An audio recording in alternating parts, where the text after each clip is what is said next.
We thought your brother needed some fresh air. He's going with us instead of you.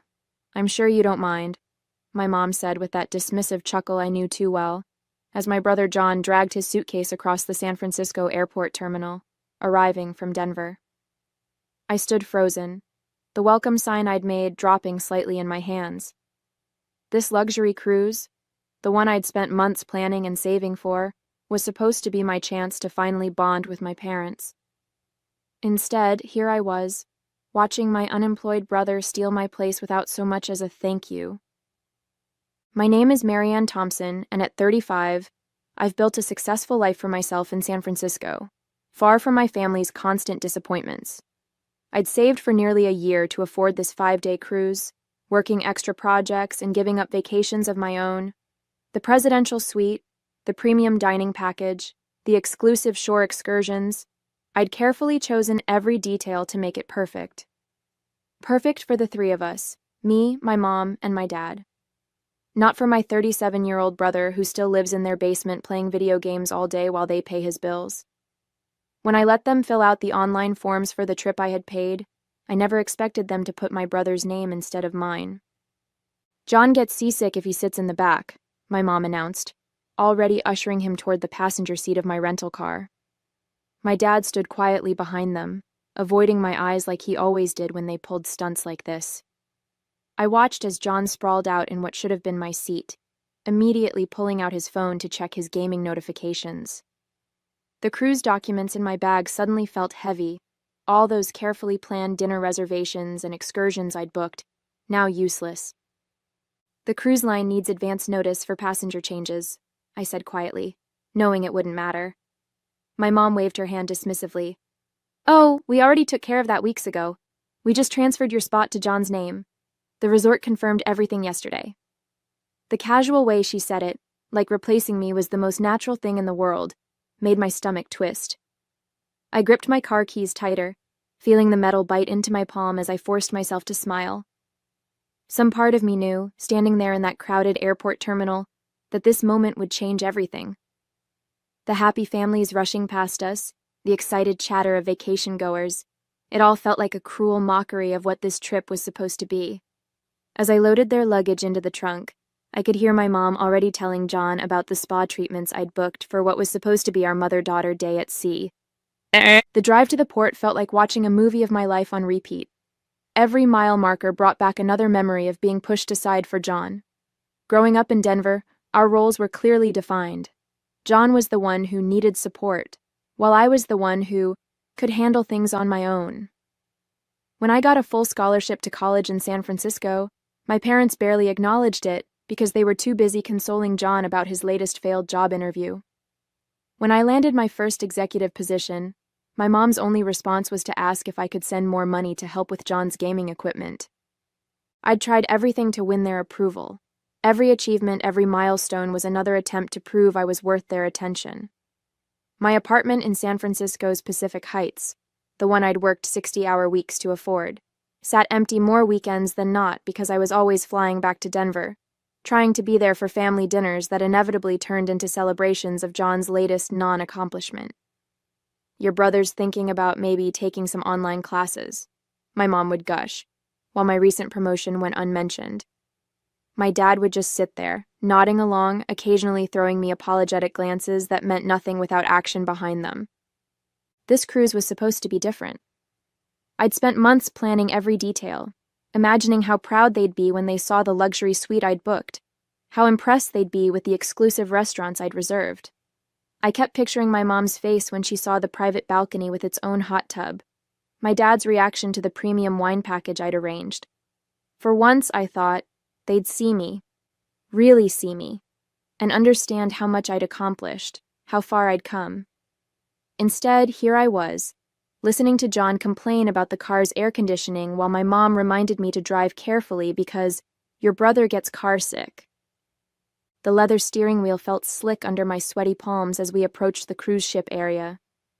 Through the rearview mirror, I could see my mom showing John photos of the suite on her phone, the suite I'd spent countless extra hours at work to afford.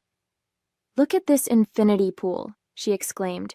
"It's exactly what you need to relax, sweetie." I tightened my grip on the wheel, wondering if they'd even notice the tears I was blinking back. The worst part wasn't even losing my place on the cruise. It was realizing that they'd probably planned this switch weeks ago, never once considering how it would make me feel. The cruise terminal loomed ahead, its massive white structure gleaming in the California sun.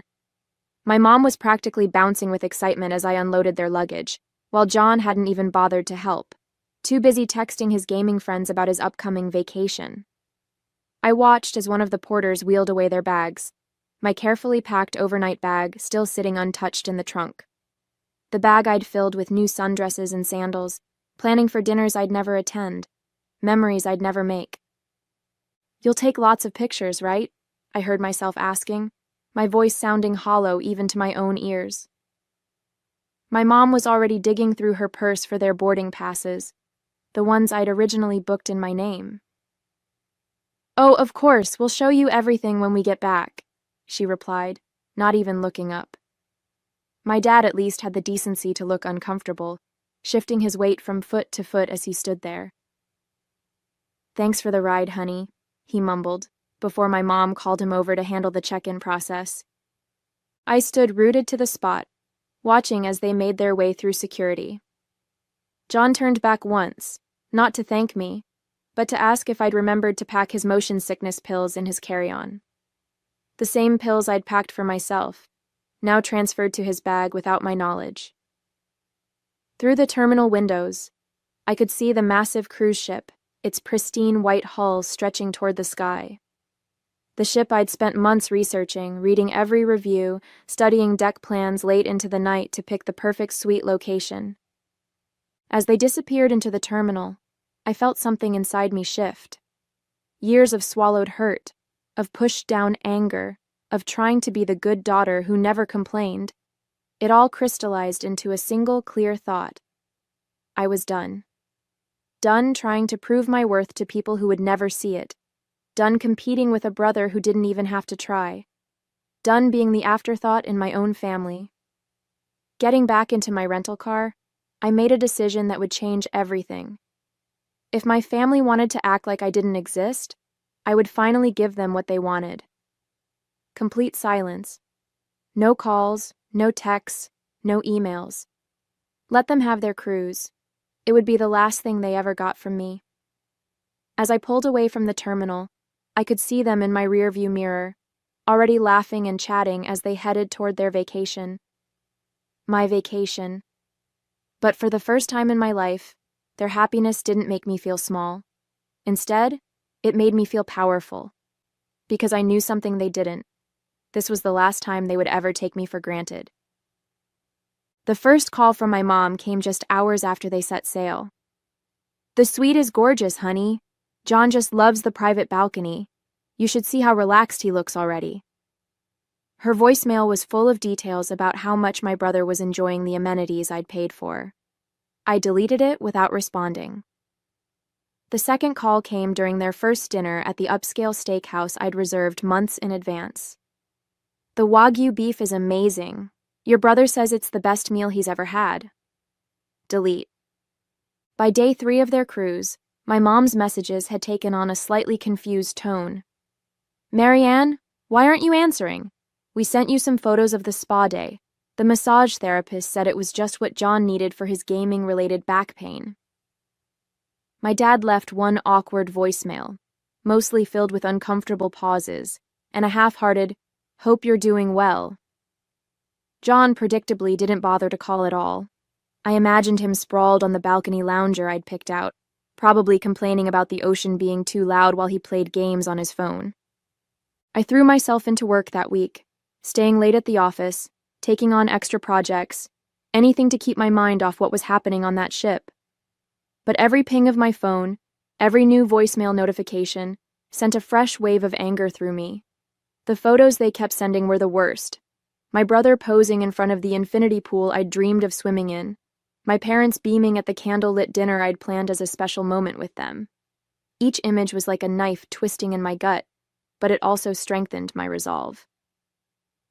"Sweetie, we're back home now," my mom's latest voicemail chirped. "John had such a wonderful time.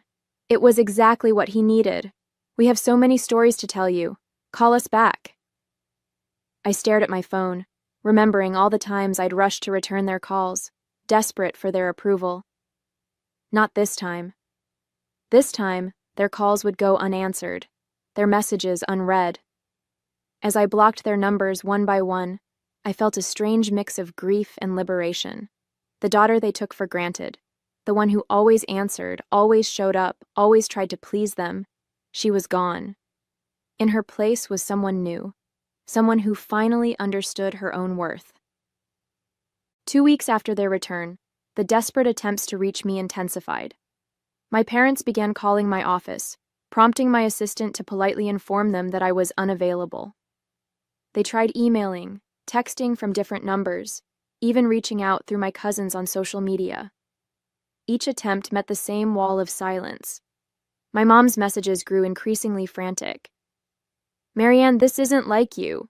We're worried. What's wrong? Why are you being so difficult about this?" I focused on rebuilding my routine without the minute.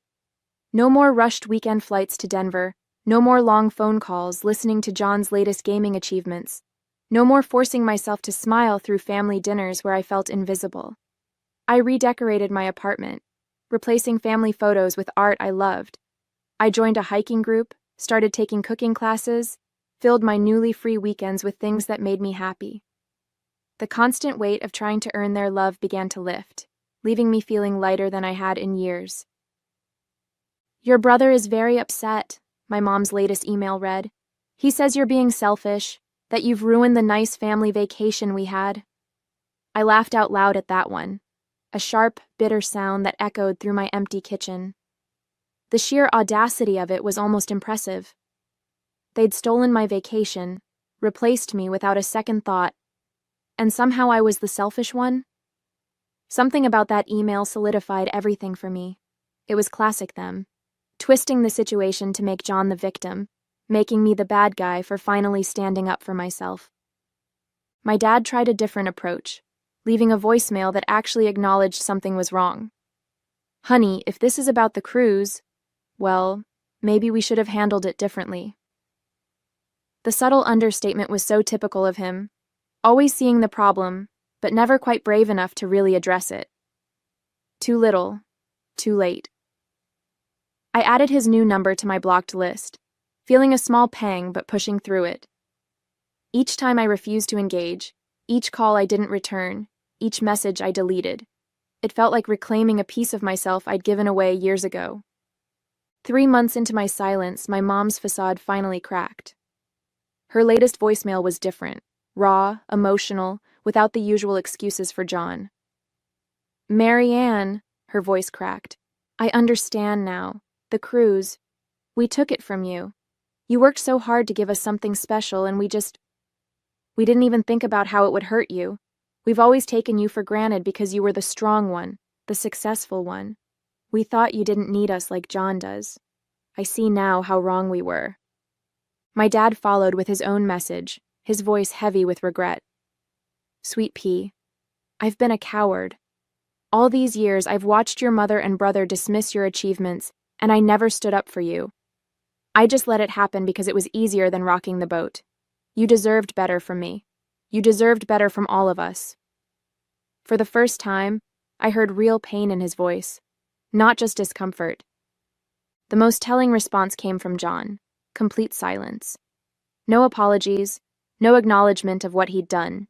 In his mind, he probably still saw himself as the victim, but his silence spoke volumes, highlighting exactly why I'd needed to step away. While my parents were finally facing their mistakes, he remained unchanged, entitled, expecting the world to revolve around him. I sat in my home office, looking out over the San Francisco skyline as I listened to their messages. The sun was setting, painting the bay in shades of gold and pink, and I felt a profound sense of peace wash over me. Their belated recognition of their behavior didn't fix the years of hurt, didn't erase the pain of being replaced on that cruise, but it validated my decision to stand up for myself. Their desperation to reach me proved what I'd suspected all along. They'd only valued me when they couldn't take me for granted anymore. Later that evening, as I deleted their latest messages, I caught my reflection in the window. Shoulders back, head high, a quiet confidence in my expression that hadn't been there before. The daughter who would have done anything for their approval was gone. In her place stood a woman who finally understood that their approval had never been worth the price they demanded. 6 months into my silence, my life had transformed in ways I never expected. Without the constant drain of trying to please my family, I found energy I didn't know I had. I redecorated my apartment, replacing the beige walls my mom had insisted on with bold colors I loved. The formal living room furniture that had sat unused, bought because my mom said it made me look established, was donated and replaced with comfortable pieces that actually fit my style. Each change felt like reclaiming another piece of myself. My weekends, once devoted to exhausting flights to Denver and endless family obligations, became mine again. I joined a women's hiking group, started taking photography classes, and even began learning to sail on the bay, something I'd always wanted to try but never had time for. The money I'd once spent on plane tickets and gifts for John now went into my own adventures. I started a travel fund, planning trips for myself instead of expensive presents for others who didn't appreciate them. Work changed too. Without the constant interruptions from my mom's dramatic calls about John's latest crisis, I found myself more focused, more creative. I got another promotion, this time allowing myself to really celebrate it instead of downplaying it to avoid making my brother feel bad. My colleagues noticed the change in me, commented on my newfound confidence, the way I spoke up more in meetings, how I seemed more present and engaged. The hardest part wasn't the silence itself. It was handling the waves of guilt that sometimes crashed over me late at night. Years of conditioning had taught me that I was responsible for my family's happiness, that setting boundaries made me selfish. But as the months passed, those waves of guilt grew weaker. I started seeing a therapist who helped me understand that my family's behavior wasn't just thoughtless. It was emotional abuse. She helped me see that my silence wasn't punishment. It was protection. Their messages continued, evolving from angry demands to desperate pleas. My mom's latest email was particularly revealing. "We never realized how much we depended on you until you were gone. John's struggling without your help, and we don't know what to do." It was telling that even in her apology, she was still focusing on John's needs. But for the first time, I felt no urge to rush in and fix things. Their struggles weren't my responsibility anymore. One evening, as I sat on my balcony watching the sunset over the bay, I found my dad's last voicemail still saved on my phone. "I miss you, sweet pea." His voice wavered. "I miss the daughter I never took the time to really know." I let myself cry then, not from guilt or pain, but from recognition of my own growth. The daughter he missed no longer existed. In her place was someone stronger, someone who understood that love shouldn't require erasing yourself. Exactly 1 year after the cruise incident, my parents showed up unannounced at my office in San Francisco. My assistant, who had become fiercely protective of my boundaries, called to warn me. "Your parents are in the lobby," she said. "Should I have security escort them out?" I sat at my desk, staring at the family photo I'd finally removed from my wall last month, and made a decision I'd been preparing for all year. "Send them up," I said, my voice steady. When they walked into my office, they looked smaller somehow. My mom's usual confident demeanor was gone, replaced by something almost timid. My dad's shoulders were hunched, his eyes unable to meet mine at first. The silence stretched between us until my mom finally spoke, her voice breaking. "We sold the house," she said. "We told John he has to move out and support himself. We're trying to fix things. Not just with you, but with everything." I gestured for them to sit, noting how they perched uncertainly on the edge of their chairs, so different from their usual entitled comfort. My dad pulled out a thick envelope. "These are from the cruise," he said, placing it on my desk. "Every receipt, every charge. We've calculated exactly what you spent, including the deposits and excursions. We want to pay you back." I looked at the envelope but didn't touch it. "It was never about the money," I said quietly. "It was about respect, about being seen, about having my feelings considered just once before John's." My mom started crying then. Real tears, not the manipulative ones I'd seen her use so often. "We know," she whispered. "We know that now. But we didn't just come to repay the cruise. We came to tell you that we're in therapy. Both of us. Learning why we did what we did. Why we put so much on you and expected so little from John." I listened as they talked about their realizations, about the damage they'd done, about their hopes to rebuild, not the relationship we had before, but something new, something healthier. They didn't ask for immediate forgiveness or demand I resume contact. Instead, they gave me something I'd never received from them before: respect for my boundaries. As they stood to leave, my dad handed me a letter. "Take your time," he said. "Read it when you're ready. We'll wait until you decide if and when you want us in your life again." They walked out of my office without trying to hug me or make me promise anything. I sat there long after they'd gone, holding the unopened letter, feeling the weight of all it represented.